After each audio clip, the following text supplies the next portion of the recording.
సంకనెత్తుకుంటురా నా తమ్ముడా సంకనెత్తుకుంటురా నా తమ్ముడా సంకకాయ వాసినది బీరయ్యో సంకకాయ వాసినది బీరయ్యో నిన్ను రొమ్మునెత్తుకుంటురా నా తమ్ముడా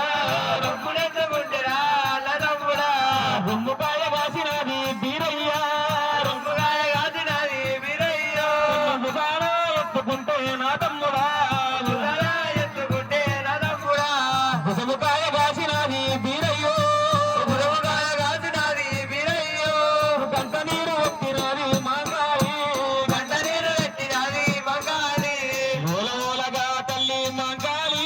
మూలమూలగా తల్లి మంగాలి మూలపోతున్నదమ్మ రామరామ మూలపోతున్నదమ్మ రామరామ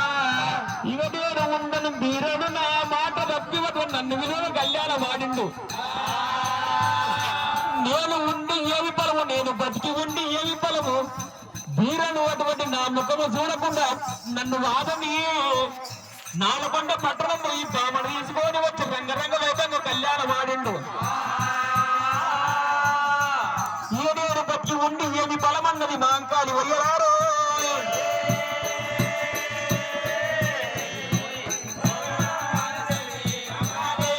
అమ్మవారు మాంకాలి రామరామ పట్టి చేత పట్టినావి మాంకాలి తల మీద పెట్టుకొని తల మోసుకుంటూ ఉంటే గనక తల మీద కట్టి వెండి గడియను గడియను అయితే బీరయ్యటువంటి అమ్మవారు మాంకాలి తల మోసుకుంటే సమయం నానక భూగన్న కళ్ళ చూసిన పోగలారు అమ్మవారు మాంకాలి నేరుకు వచ్చి కత్తిని బయట గుంజాడమ్మా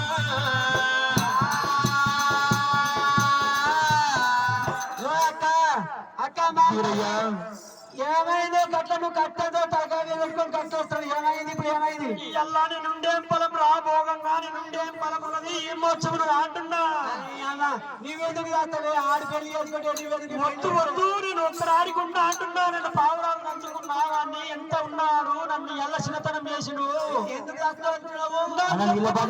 చేసుకున్నాడు వాడు వీరుడు ఎవరన్నారు పెళ్లి అయిందని అరే ఇప్పుడే ఎవరో ముగ్గురు పెద్ద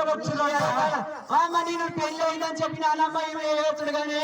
వీరుడు వచ్చి పెళ్లి చేసుకుంటాట నేను చెప్పనికి వస్తే నాకు ముందు అదే మూడు తలకాలలో ఆయన వచ్చిన ఆంటివి మూడు నామాలలో ఆయన వచ్చిన ఆంటీ వాళ్ళు వచ్చిన వీళ్ళు వచ్చిన ఆంటీ ఈయన తమ్ముడు పెళ్లి చేసుకున్నట్టు కదా అందరు వచ్చిరాను కానీ పెళ్లి అయినా నాన్ననే నా పెళ్లికి వచ్చిన ఏమి పలికితో ఇంతమంది పెళ్లి అయినా చెప్పింది కదా ఇక్కడ చెప్పు నేను పెళ్లి అయిందా నాన్న అవే బాగానే కాలే పెళ్లి కాలేదు అంటున్నా నిన్ను నేను కండపోకి కంకల కట్ట చేస్తా కనుక వటు కూడా ఏ విధంగా మారవాంగలు తమ్ముని వాదన నమ్మకం అంకాలు వటు కూడా వాడికే